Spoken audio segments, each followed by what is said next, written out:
जेनारायण inter college के कक्षा 11 के छात्र पुनः ध्यान देंगे। जैसा कि पिछले वीडियो में हमने भौतिक विज्ञान भाग 1 के 5वें चैप्टर सरल रेखा में गति में निर्देश तंत्र, एक निर्देश तंत्र, भ्राम्यवस्था, गतिमान अवस्था, वेग तथा त्वरण, चाल तथा चाल के प्रकार, वेग तथा वेग के प्रकार समझे। आगे हम बात करते हैं स्थिति समय ग्राफ। किसी गतिमान वस्तु के लिए स्थिति समय ग्राफ। किसी गतिमान वस्तु के लिए स्थिति व समय के बीच खींचा गया ग्राफ स्थिति समय ग्राफ या एसटी वक्र कहलाता है। एस का मतलब स्थिति या दूरी और टी का मतलब समय। एसटी वक्र कहलाता है। एक समान वेग से चलती हुई वस्तु के लिए स्थिति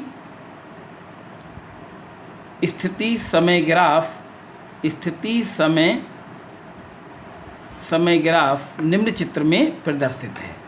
इस चित्र में स्थिति समय ग्राफ दिखाया गया है। इसमें जैसे एक्स अक्ष पर और वाई अक्ष, एक्स अक्ष पर समय खींचा गया है और वाई अक्ष पर दूरी खींची गई है। कोई वस्तु बिंदु ए से बी तक गति करती है तो जब बिंदु ए पर है तो समय है t1 और जब समय t2 हुआ तो वस्तु बी स्थिति में पहुंच गई, अर्थात s2 दूरी पहुंच गई। s1 दूरी पे थी और कहाँ पहुंच गई? s2 दूरी पर। कितनी दूरी तय की? t1 से t2 समय तक दूरी तय की s1 से s2 दूरी तय की। तो ये जो लंबाई होगी ग्राफ में वो s2 माइनस s1, यानी यहाँ से यहाँ तक s1 और यहाँ से यहाँ तक s2, तो s2 माइनस s1 ये दूरी होगी। तो यहाँ दर्शाई गई है s2 माइनस s1, अर्थात चली गई दूरी। t1 से t2 समय में a से b तक चली गई दूरी s2 माइनस s1 यानी डेल्टा s दूरी तय की गई। समय कितना लगा? t2 माइनस t1, यानी यहाँ से यहाँ तक समय t2 और यहाँ से यहाँ तक t1, तो यहाँ से यहाँ तक समय हो गया t2 minus t1 delta t। तो यहाँ से यहाँ तक की जो दूरी है वो समय अंतराल को प्रदर्शित कर रही है। डेल्टा t समय अंतराल में डेल्टा s दूरी तय की गई है। और यहाँ हम देखते हैं कि जो समय अक्ष के साथ जो ग्राफ ए बी समय स्थिति ग्राफ है। ए बी रेखा जो है क्या है? समय स्थिति ग्राफ या स्थिति समय ग्राफ। तो ये रेखा समय अक्ष के साथ जो कोण बनाती है वह कोण क्या प्रदर्शित करेगा? वह कोण वेग प्रदर्शित करता है। गति का वेग प्रदर्शित करता है। वस्तु किस वेग से चल रही है। तो इस कोण का टेंजेंट वेग को प्रदर्शित करता है। इस वक्र का टेंजेंट क्या कहलाता है? वक्र की प्रवणता, यानी थीटा का टेंजेंट यानी टेन थीटा किसे बताएगा? वेग को प्रदर्शित करेगा, क्योंकि टेन थीटा बराबर लंब बटे आधार। लंब कितना है? डेल्टा एस और आधार कितना है? Delta T. और डेल्टा एस बटे डेल्टा टी क्या होता है? वेग। तो टेन थीटा क्या हो जाएगा? वेग हो जाएगा। तो इस तरह से यहाँ वक्र की प्रवणता निकालेंगे हम। तो वक्र की जो प्रवणता होगी वो होगी टेन थीटा। और टेन थीटा का मान क्या होगा? उसी वक्र से टेन थीटा वाला लंब बटे कर्ण, तो वहाँ हम देखेंगे लंब बटे कर्ण, तो s2 माइनस s1 बटे t2 माइनस t1 यानी डेल्टा s बटे डेल्टा t।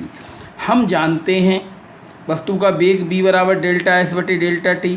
अगर इसकी और इसकी तुलना कर दें तो स्पष्ट है v बराबर टेन थीटा, अर्थात किसी स्थिति समय वक्र की प्रवणता वेग को प्रदर्शित करती है।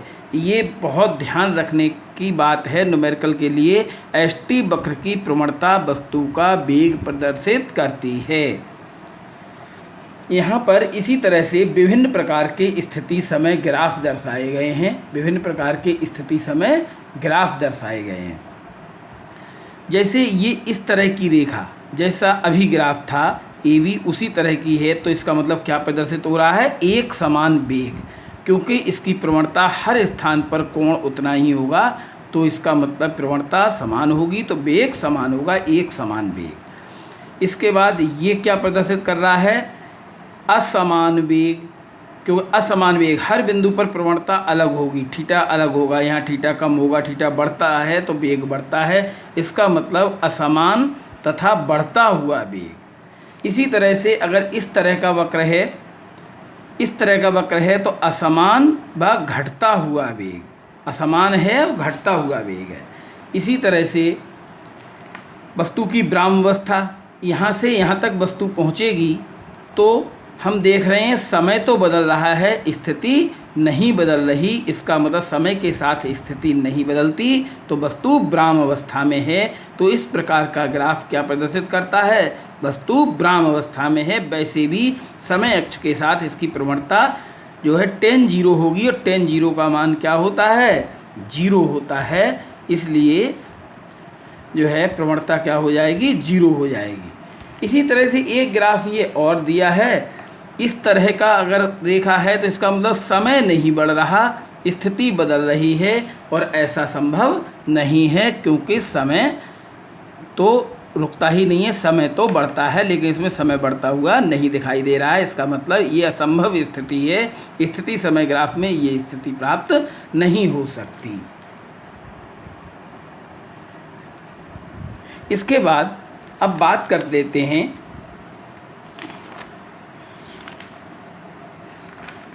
सापेक्ष वेग। कौन सा वेग, सापेक्ष वेग।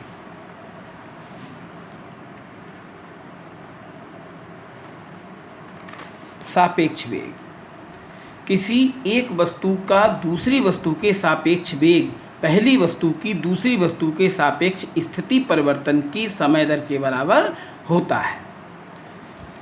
जब दोनों वस्तुएं एक ही दिशा में चल रही हों, एक ही दिशा में चल रही होंगी, तो जो सापेक्ष वेग होता है वो ज़्यादा में से कम घट जाता है, बी ए अंतर बी बी। माना दो वस्तुएं ए और बी हैं, एक ही दिशा में बी ए और बी बी चाल से चल रही हैं, तो ए का बी के सापेक्ष वेग होगा बी ए बी दोनों के अंतर के बराबर। जैसा तुमने देखा होगा, दो गाड़ियां एक ही दिशा में चल रही हों, बिल्कुल बराबर से निकल रही हों, तो ऐसा लगता है बहुत धीरे चल रही हैं, अर्थात वेग, औसत वेग हमें महसूस होता है, सापेक्ष वेग महसूस होता है जो अंतर के बराबर होता है, इसलिए कम वेग प्रदर्शित होता है। इसी तरह से जब वस्तुएं विपरीत दिशा में चल रही हों, माना दो वस्तुएं ए व बी विपरीत दिशा में बी ए व बी बी वेग से चल रही हैं, तो ए का बी के सापेक्ष वेग क्या होगा, ए का बी के सापेक्ष होगा बी ए प्लस बी बी, क्योंकि जुड़ जाएगा। क्योंकि तुमने देखा होगा जब सामने से कोई गाड़ी क्रॉस करती है तो हमें ऐसा लगता है बहुत तेज़ गाड़ी निकल रही है, क्योंकि हमें सापेक्ष वेग महसूस होता है जो दोनों के वेग के योग के बराबर हो जाता है। धन्यवाद। ये चैप्टर भी आज समाप्त हो रहा है, इसकी थ्योरी, इसके आंकिक प्रश्न अगले टर्न पर कराए जाएंगे। और ये ध्यान देने की बात है कि कोविड-19 महामारी के चलते हुए सरकार ने कुछ सिलेबस कम किया है, सिलेबस के कुछ पार्ट्स कम किए हैं, तो इस चैप्टर में काफ़ी और चीज़ें थीं जो कम कर दी गई हैं, जिसके कारण इस चैप्टर में इतना ही पढ़ना है। क्योंकि इस चैप्टर में जो है त्वरण, गति के समीकरण, उनका निगमन, वेग समय ग्राफ इत्यादि चीज़ें इस चैप्टर से सिलेबस में कम कर दी गई हैं। धन्यवाद।